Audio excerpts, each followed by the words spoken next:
오늘 본문에는 세 명의 왕이 등장하고 있습니다. 1절에 보니까 우시야라는 남유다 왕이 등장하고 있고요. 5절에 보니까 만군의 여호와이신 왕이 나옵니다. 자, 두 명의 왕이 나오고 있는데요. 나머지 한 명은 누구일까요? 자, 나머지 한 명의 왕을 찾기 위해서는 창세기 아담과 하와 이야기까지 거슬러 가보아야 합니다. 우리가 잘 아는 것처럼 하나님께서는 사람을 창조하실 때 하나님의 형상대로 사람을 창조하셨습니다. 하나님의 형상대로 사람을 창조하셨다는 것은 여러 가지 의미로 해석될 수 있겠지만, 이 시간에는 창세기 1장 27절과 28절을 통하여서 그 의미를 살펴보도록 하겠습니다. 창세기 1장 27절, 28절 우리 스크린을 통하여서 우리 함께 한 목소리로 읽겠습니다. 시작. 하나님이 자기 형상 곧 하나님의 형상대로 사람을 창조하시되 남자와 여자를 창조하시고 하나님이 그들에게 복을 주시며 하나님이 그들에게 이르시되 생육하고 번성하여 땅에 충만하라. 땅을 정복하라. 바다의 물고기와 하늘의 새와 땅에 움직이는 모든 생물을 다스리라 하시니라. 아멘. 여기서 우리가 주목해 보아야 할 단어는 정복하라, 다스리라 입니다. 정복하고 다스리는 사람을 우리는 무엇라 부릅니까? 정복하고 다스리는 사람을 우리는 왕이라고 부릅니다. 따라서 사람이 하나님의 형상으로 창조되었다는 것은 사람이 왕적 존재로 창조되었다라는 그 뜻을 담고 있습니다. 물론 진짜 왕은 하나님이십니다. 사람은 하나님의 왕권을 위임받아 대리 통치하는 대리 통치자로 창조되었던 것이지요.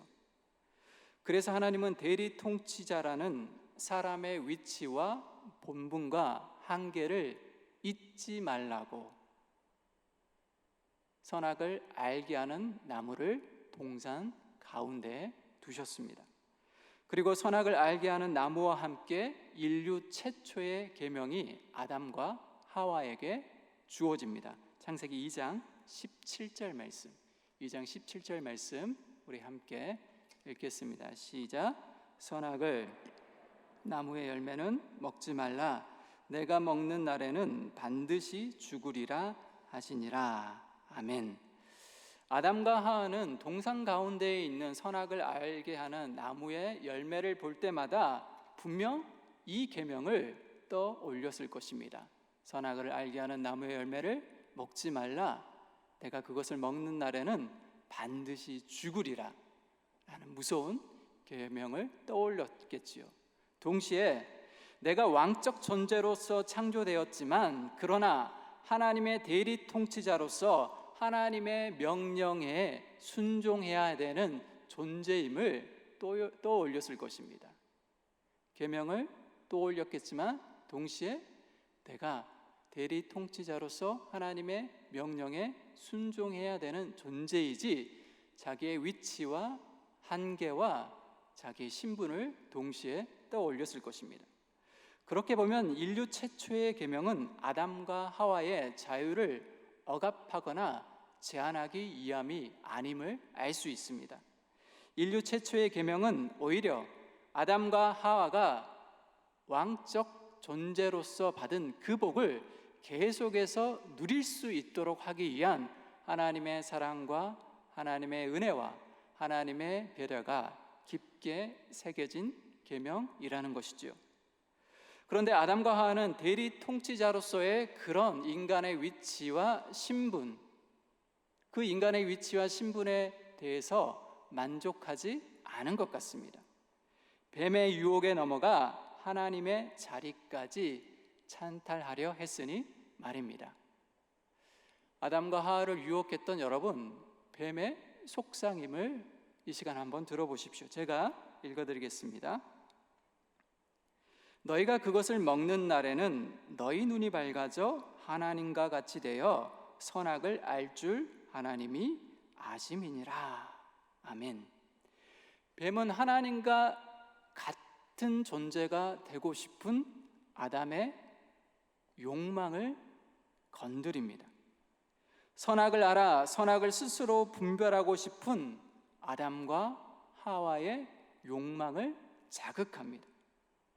아담과 하와는 하나님의 뜻을 받들어 다스리는 대리 통치자가 아니라 자신들의 뜻대로 통치하는 그런 왕이 되고 싶었습니다.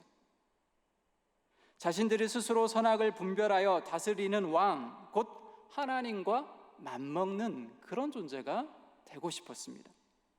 결국 아담과 하와는 뱀의 유혹에 넘어가 선악을 알게 하는 나무의 열매를 먹게 되었고 에덴 동산에서 추방됩니다.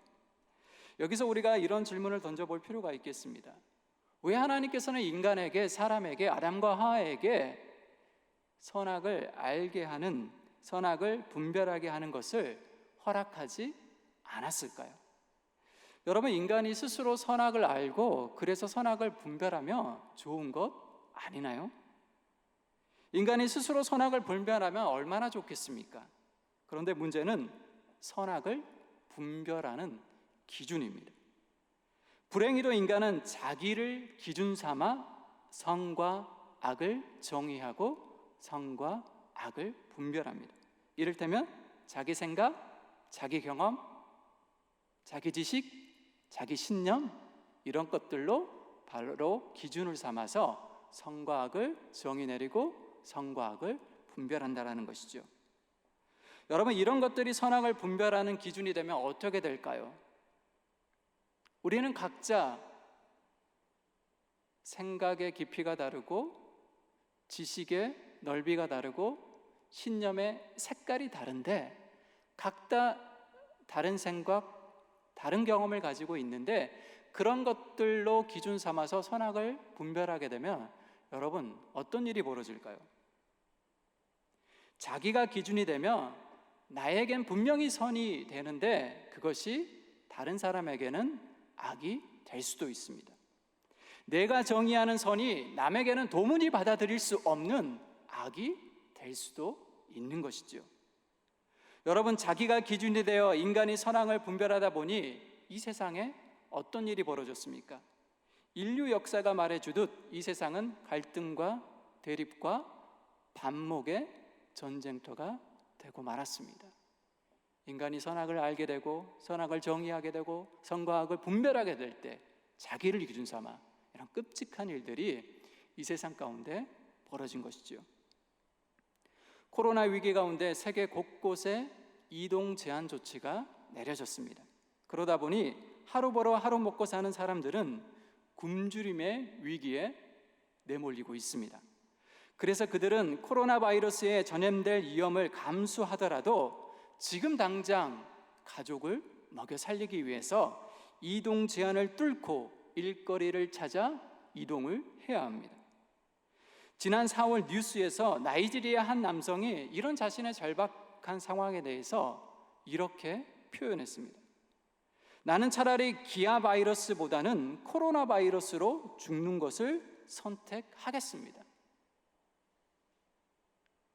지금 굶어 죽게 생겼는데 코로나 바이러스가 대수겠습니까, 여러분? 이동 제한 조치가 누군가에겐 선이 될 수 있지만 아무도 생계를 책임져 주지 않는 그런 상황 가운데 내던져진 사람들에겐, 지금 당장 가족을 먹여 살려야 하는 사람들에겐 악이 될 수도 있는 것입니다. 창세기 3장은 선악을 알게 하는 나무의 열매를 먹은 인간이 스스로 선악을 정의하고 스스로 선악을 분별할 때 어떤 일이 벌어졌는지를 설명해 주고 있습니다. 우리가 잘 아는 것처럼 하나님과의 관계가 단절되었고 사람과 사람 사이의 관계가 단절되고 말았습니다. 창세기 4장은 어떻습니까?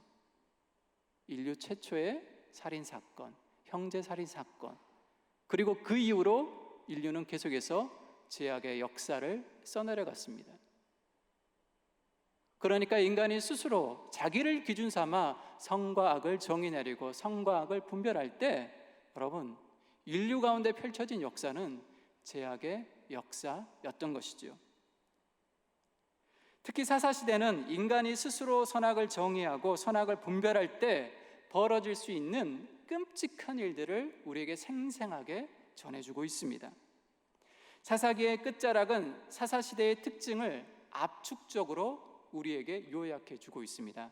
사사기 21장 25절 말씀 스크린을 통하여서 우리 다 같이 함께 읽겠습니다. 시작.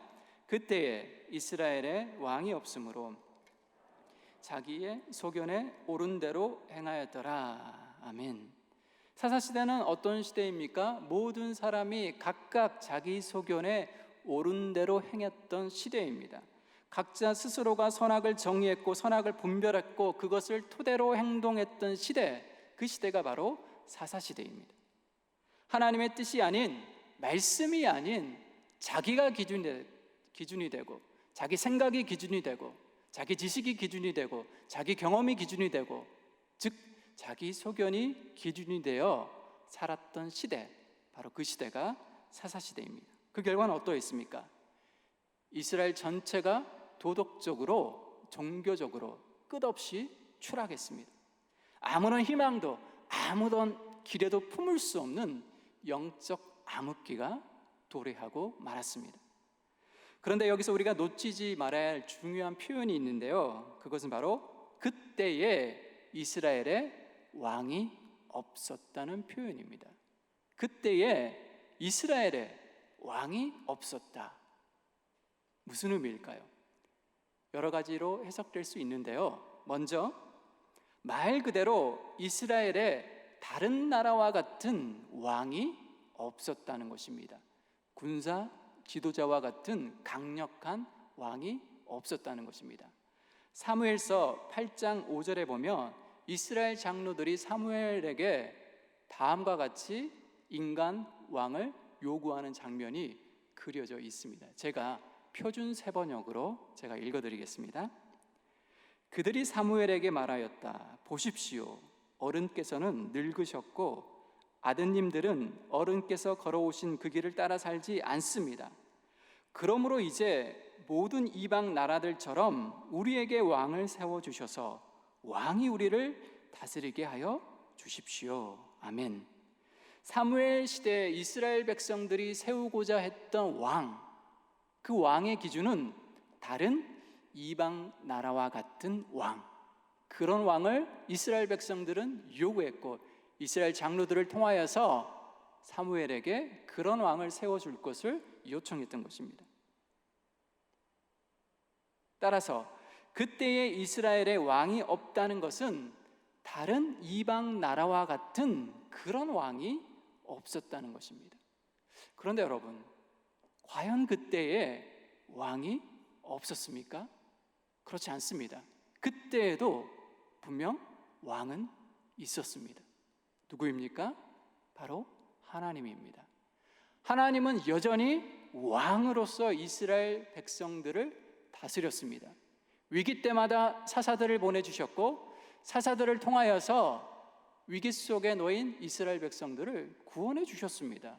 사사시대에도 하나님은 여전히 이스라엘의 왕이었습니다.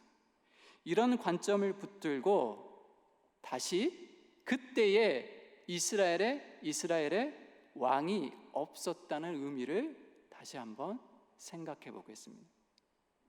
하나님이 여전히 이스라엘의 왕이셨는데 그때에 이스라엘의 왕이 없었다는 것은 어떤 의미일까요? 이스라엘 백성들이 왕이신 하나님의 통치를 거부했다는 것입니다. 이스라엘 백성들이 왕이신 하나님의 명령에 불순종했다는 것입니다. 왕의 통치와 왕의 명령이 거부되는 상황이라면, 그런 상황이라면 그 왕을 여러분 왕이라고 부를 수 있겠습니까? 그럴 수 없습니다. 명목상의 왕일 뿐 실질적인 왕이라고 호칭할 수는 없겠습니다. 그런 의미에서 그때의 이스라엘에 왕이 없었습니다. 사사시대에는 왕이신 하나님이 부재한 시대나 다름 없었던 그런 시대였던 것이죠. 자, 여기서 조금 더 깊이 들어가 보겠습니다. 그때에 이스라엘에 왕이 없었습니다. 이방 나라와 같은 그런 왕은 없었습니다. 왕이신 하나님 역시 명목상의 왕일 뿐 실질적인 왕이 아니었습니다. 그래서 이스라엘 백성들은 앞서 언급했던 것처럼 자기 소견에 오른 대로 저마다 제각각 자기 생각에 오른 대로 자기를 기준 삼아 그렇게 행동했습니다. 이것이 의미하는 바가 무엇일까요? 모든 사람이 제각각 자기 인생의 왕이 되어 자기 인생의 주인이 되어 살았다는 뜻입니다. 모든 사람이 제각각 왕이신 하나님의 자리를 찬탈하여 하나님 행세를 했다는 것입니다.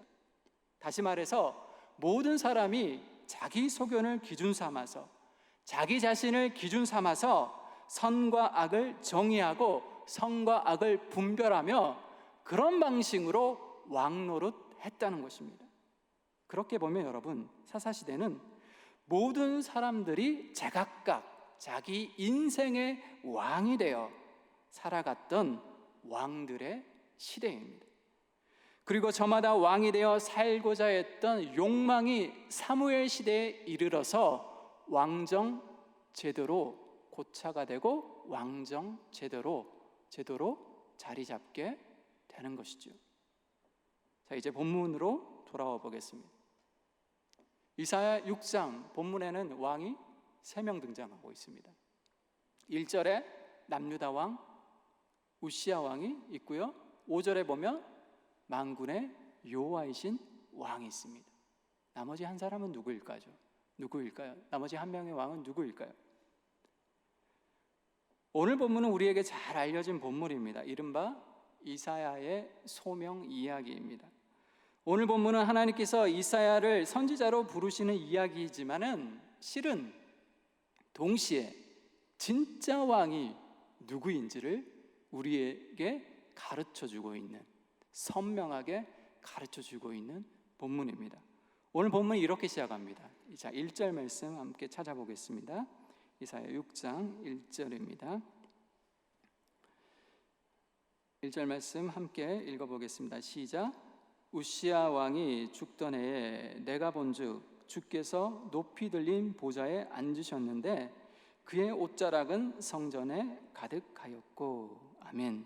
본문 1절은 이사야가 왕이신 하나님을 만난 시점에 대해서 분명하게 밝혀주고 있습니다. 다시 말해서 하나님께서 이사야를 선지자로 부르신 그 시점에 대해서 명확하게 제시해주고 있습니다. 그때가 여러분 언제입니까? 1절에 따르면 남유다 우시야 왕이 죽던 해입니다. 주전 BC 740년경입니다. 여러분, 우시야 왕은 어떤 왕이었습니까? 우시야는 남유다를 무려 52년이나 통치했던 왕입니다. 북이스라엘과 남유다 왕들을 통틀어서 이 40명의 왕들을 통틀어서 두 번째로 가장 오랫동안 장기간 통치했던 왕이 우시야입니다. 첫 번째는 므낫세이죠. 므낫세가 55년 통치했고요. 두 번째로 이 우시야 왕이 52년 동안 남유다를 통치했습니다. 이 우시야 왕과 겹쳐지는 북이스라엘 왕은 여로보암 2세입니다. 여로보암 2세는 북이스라엘 왕들 중에서 가장 오랫동안 통치했던 왕입니다. 그는 북이스라엘을 통치할 때 41년 통치했습니다. 여러분, 52년, 41년이라는 숫자가 무엇을 말해줍니까? 우시야와 동시대에 북이스라엘 통치했던 여로보암 2세 41년이나 통치했는데요, 이 52년 그리고 41년이라는 숫자가 우리에게 무엇을 말해줍니까? 북이스라엘 왕들과 남유다 왕들, 그 중에서 우시야 왕과 여로보암 2세 때 매우 안정적인 시기를 지냈음을 우리에게 시사해 주고 있습니다. 그러니까 여로보암 2세도 우시야 왕도 상당히 안정적으로 남유다를 북이스라엘을 다스렸음을 알 수 있습니다. 사실 북이스라엘은 여로보암 2세 때 황금 시대를 열었습니다. 남유다는 우시야 왕 때에 대내외적으로 눈부신 발전을 이루었습니다. 물론 북이스라엘과 남유다의 찬란한 번영은 당시 국제 정세도 한몫했습니다. 당시 고대 근동의 패권은 아수르, 정확하게 말하자면 신아시리아 제국입니다. 신아시리아가 당시 고대 근동의 패권을 쥐고 있었습니다. 그런데 우시야와 여로보암 2세 통치 시절 아수르는 자기 집안 단속하기에도 바빴기 때문에, 벅찼기 때문에 국제 무대로 눈 돌릴 여력이 없었습니다. 내부의 분열 문제, 여러 가지 반란, 경제적인 어려움 등으로 인해서 자기 집안 단속하기에도 바빴습니다. 그래서 당시 북이스라엘과 남유다는 부국 강병의 기틀을 마련할 수 있었고, 아수르가 약해진 틈을 타서 부국 강병이라는 기틀을 마련할 수 있었고, 이를 바탕으로 국제적 입지까지 굳게 다질 수가 있었습니다. 우시야 왕이 대내외적으로 얼마나 눈부신 발전을 이루었는지 살펴보려면 역대상 26장 1절로 15절 그 말씀을 읽어보시면 됩니다. 그 부분을 한번 읽어보시면 우시야 왕이 정치적으로, 경제적으로, 군사적으로 얼마나 유능한 왕인지를 단박에 알 수 있습니다. 집에 돌아가셔서 역대상 26장 1절로 15절 말씀을 읽어보시기 바랍니다. 꼭 읽어보시기 바랍니다.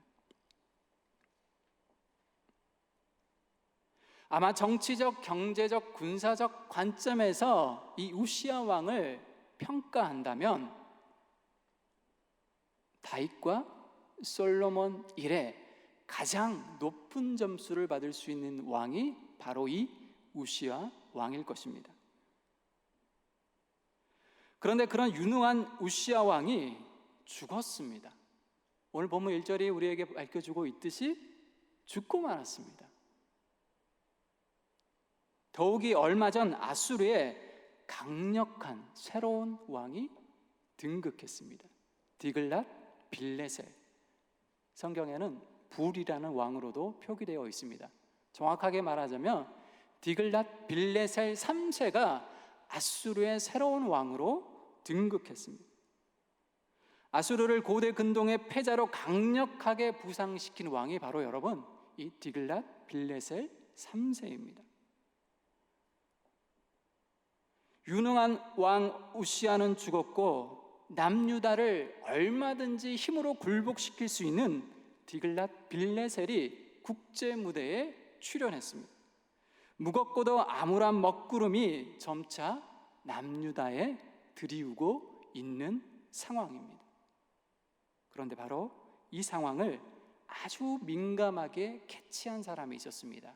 그 사람이 바로 오늘 본문의 주인공인 이사야입니다. 여러분, 이사야는 본래 직업이 무엇이었을까요? 역대하 26장 22절 스크린을 통해서 같이 한번 읽어보겠습니다. 역대하 26장 22절입니다. 시작. 우시야의 남은 시종 행적은 아모스의 아들 선지자 이사야가 기록하였더라. 아멘. 이어서 역대하 32장 32절도 함께 읽겠습니다. 시작. 히스기야의 남은 행적과 그의 모든 선한 일은 아모스의 아들 선지자 이사야의 묵시체가 유다와 이스라엘 열왕기에 기록되니라. 아멘. 이사야는 본래 왕실 서기관이었습니다. 우시야와 히스기야 왕의 서기관이었습니다. 그래서 남유다 왕실 내부 사정에도 정통했고 국제 정세에도 밝았습니다. 엘리트 중에 엘리트였습니다.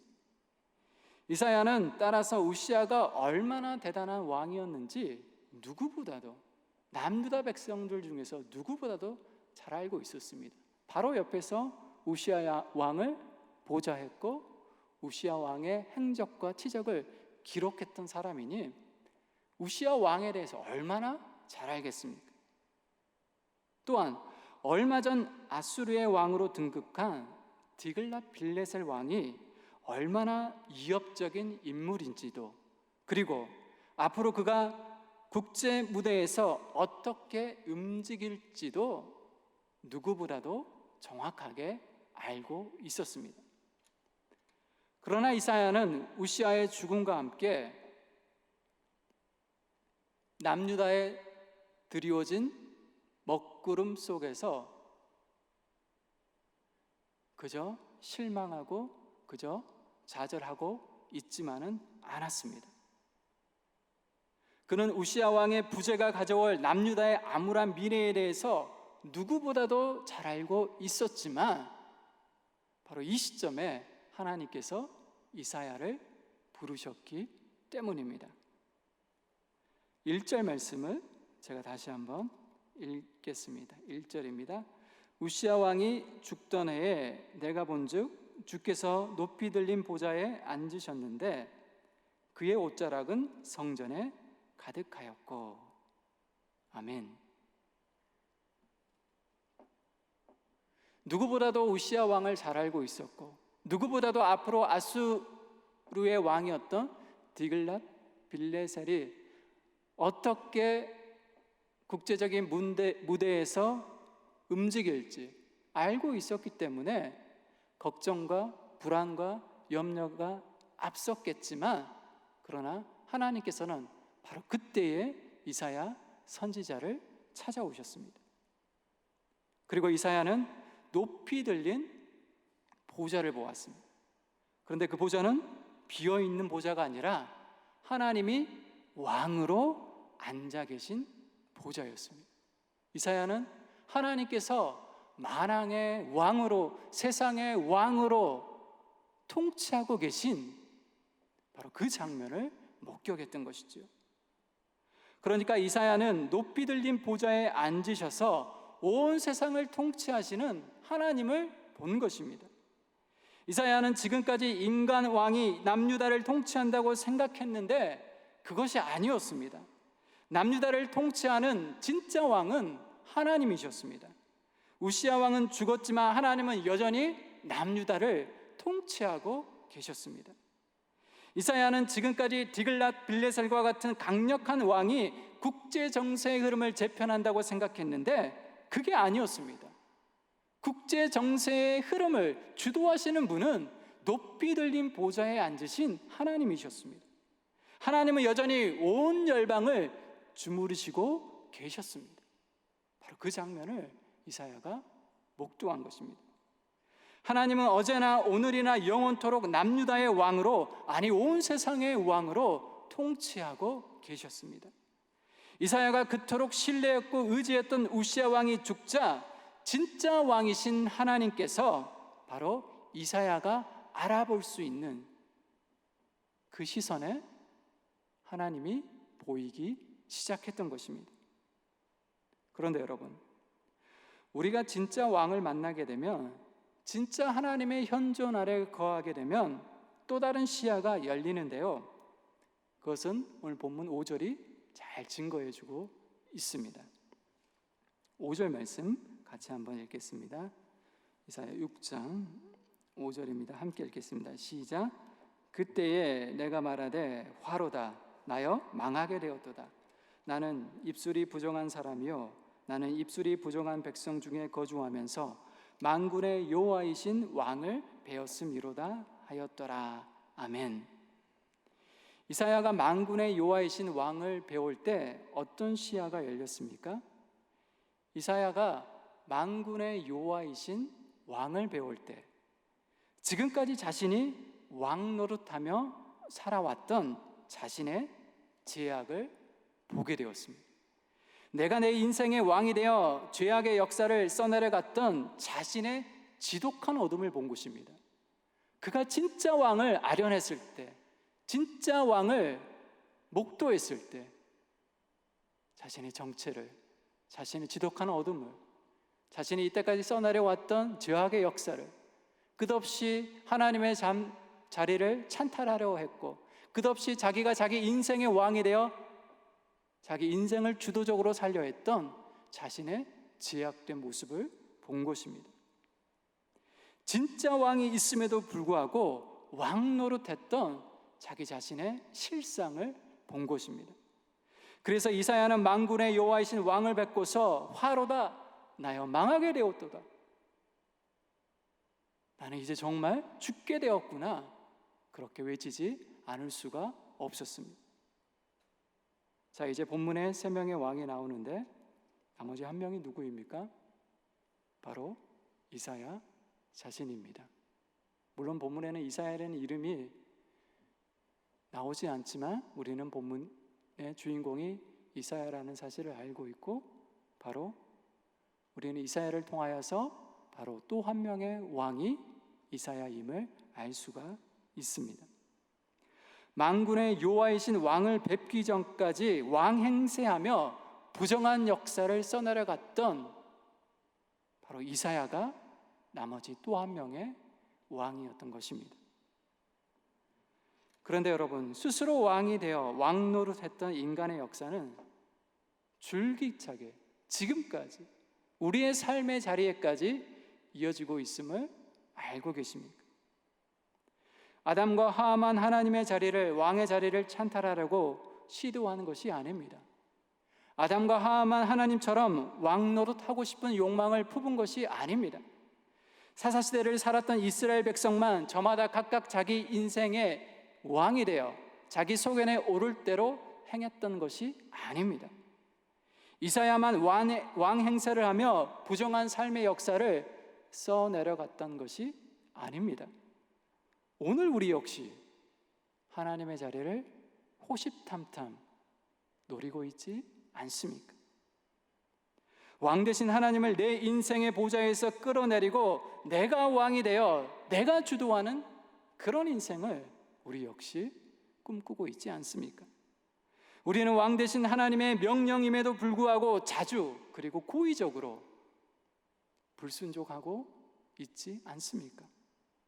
하나님의 말씀이 아닌 자기 소견을 기준 삼아, 자기 생각을 기준 삼아, 자기 지식을 기준 삼아, 자기 신념을 기준 삼아 그렇게 말하고 그렇게 행동하고 있지 않습니까?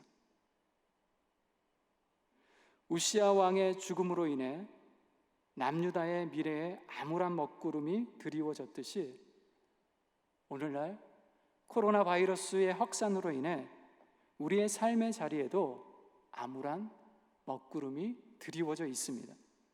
그러나 위기 속에서 이사야의 영적 시야가 열렸듯이 저와 여러분의 영적 시야도 열리는 그 하나님의 은총을 덧입기를 원합니다. 여전히 만왕의 왕으로 온 세상을 통치하시는 하나님을, 높이 들린 보좌에 여전히 앉아 계시는 하나님을 배움는 그 은총을 누리시기를 원합니다. 눈에 보이지 않는 작은 바이러스가 세상의 흐름을 주도하는 것이 아니라 실은 만왕의 왕이신 하나님께서 세상의 흐름을 쥐락펴락하고 계심을 확인하시는 저와 여러분이 되시기를 원합니다. 이 위기 속에서도 여전히 높이 들린 보좌에 앉아 계신 하나님을 목도하는 저와 여러분이 되시기를 바랍니다. 무엇보다도 왕이신 하나님을 마주함으로 우리 자신의 어둠을 직면하기를 원합니다. 왕이신 하나님께 반역을 꿈꾸고 하나님의 자리를 찬탈하려고 하는 우리 안에 교만을 깨닫기 원합니다. 그래서 우리의 교만이 깨어지고 우리의 자아가 죽어 하나님이 진정 우리 인생의 왕으로 회복되는, 다시 하나님께서 우리 인생의 왕으로 등극하는 그 은혜를 누리기를 원합니다. 그래서 왕이신 하나님의 통치 아래, 하나님의 은혜 아래 우리의 삶의 위기를 돌파하는, 우리의 삶의 위기를 극복하는, 우리의 삶의 위기를 넘어서는 저와 여러분이 되시기를 축원합니다. 기도하겠습니다. 하나님, 그렇습니다. 저희는 하나님 앞에 설 때마다 나는 이제 정말 죽었구나 고백할 수밖에 없는 죄인들입니다. 여전히 반역을 꿈꾸고 하나님을 내 인생의 보좌에서 끌어내리려고 하는 완악한 죄인들입니다. 애굽의 바로와도 견줄 만큼 우리 역시 완고한 마음의 소유자들입니다. 주여, 우리를 불쌍히 여겨 주옵소서. 이제 우리 눈이 높이 들린 보좌에 앉아 계신 주를 배움는 은총을 덧입게 하여 주옵소서. 왕이신 하나님의 거룩한 현존 아래 우리 안에 감추어진 지독한 어둠이 물러나게 하여 주시고, 우리 안에 있는 어둠으로 말미암아 화로다 나여 망하게 되었도다 탄식하는 저희가 되게 하여 주옵소서. 깊은 통회와 자복으로 우리 삶에 감당할 수 없는 하나님의 은혜와 복이 쏟아져 우리 삶의 모든 위기를 우리 스스로 넘어서게 하여 주옵소서. 예수님의 이름으로 기도하옵나이다. 아멘.